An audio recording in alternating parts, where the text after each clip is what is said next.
Hi, in today's video I'm gonna be talking about how I fixed a rotor problem, error 3E on my Maytag front load washing machine.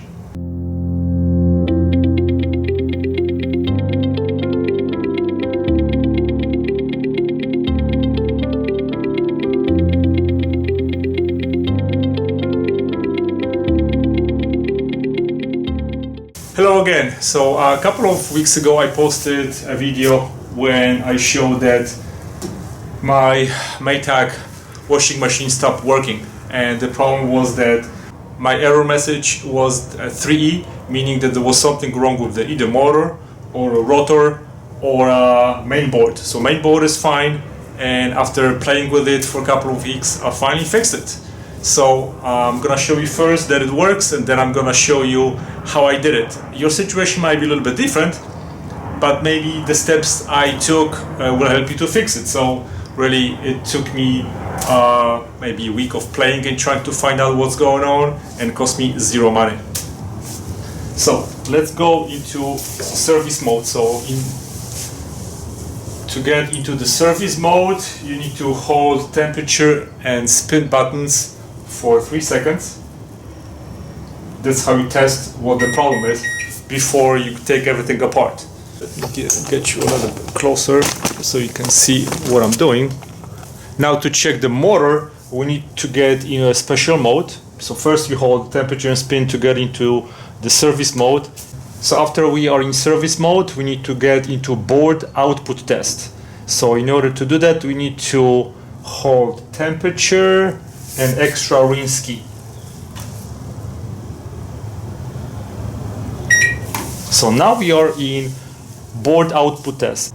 In this mode of output test, we can check the motor. To check the motor, we need to click place delay start. So delay start, I'm gonna hold it. So I pressed it.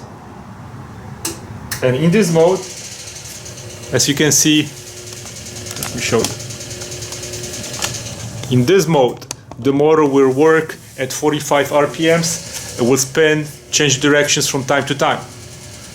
So, as you can see, I fixed it. It does work. Okay, now I'm gonna click delay start again, just to stop it. Now, how I fixed it. So, a couple of things, so you don't have to spend a lot of time. On the bottom of the video, I'm including the link to this manual so you can see it. So basically, first thing that you need to do is check connections, and this will tell you what exactly is wrong. So in my situation, right here on CN1, there is connection. So this thing, when you unplug it, you need to check if you're going to have on a rotor 3.65 ohms, something approximate. So when you disconnect this, you're gonna check if there is the same resistance. When I checked it originally, there was 0. So that I was thinking, shoot, something is wrong, maybe your rotor is burned.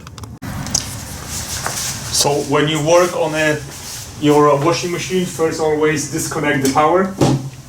And now I don't want to take my motherboard again, so I'm just gonna show you that connection is right here. Now let me see if I'm sure. Okay. So this connector is right here. So I'm just going to disconnect it. And now with multimeter, I can check the resistance. So I have my Tac Life multimeter, and between orange and gray connectors, we should have about 3.9. So originally when I did this, there was nothing. Now I have 3.6, and it's perfect because it's close, and first of all I know that there is a connection. So before there was a loose connection or there was no connection on the rotor. So this was my main problem. Now how to find it. Once you put your washing machine on the side and take the back cover, so you can see your motor. So this is the motor, that's the belt, and those are the connections. So what I did originally, I disconnected this connector and I even took the motor out. It's pretty easy because you have one bolt over here and the other one over here. I removed it, took the belt off, and I went with my multimeter and I checked the connection between where the brushes connect to the rotor. So this is the rotor. So I got connection between rotor and the brushes. There's one over here, the other one is over here. One guy that I was watching on YouTube told me that his brushes were basically stuck, so that's why his motor was not moving. But in my situation it was something different. It was very simple. There was just no connection between connector number 9 right here, which goes to this brushes, and connector number 9 right here. So they start from 1 is right here, the 10 is number 2. So what happened, there was really no connection, and there was a little bit of some kind of like a green stuff. I don't know what it was. Probably there was a little bit moisture. I don't know if you can see right here. There's a little bit of the green stuff, kind of like a oxidation, I think. So I cleaned it off. I still didn't get a connection. So what I decided to do, I just hardwired connector number 2, and I run this cable.